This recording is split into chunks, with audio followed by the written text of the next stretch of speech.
faut saluer avec effusion la réédition par les soins du passeur des 21 jours d'un neurasthénique d'Octave Mirbeau. D'abord parce que cet éditeur nantais, chargé de la formation professionnelle à l'industrie du livre, le fait en réimprimant des œuvres de grande qualité. Ensuite parce qu'Octave Mirbeau, trop oublié de nos jours, est à coup sûr le plus tonique des écrivains de l'époque 1900. Croyez-moi, à la lecture de ce livre, vous éclaterez de rire tout seul, en dépit de son titre.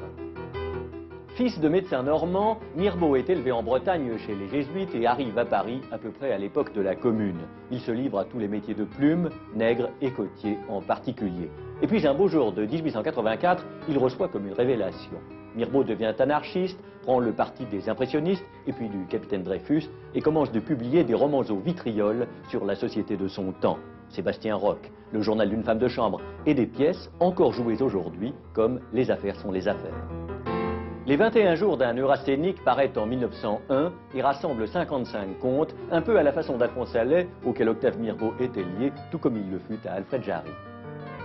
Contraint à un séjour thermal à Luchon, lui qui déteste les voyages, il y rencontre toutes sortes de personnages qui en prennent pour leur grade.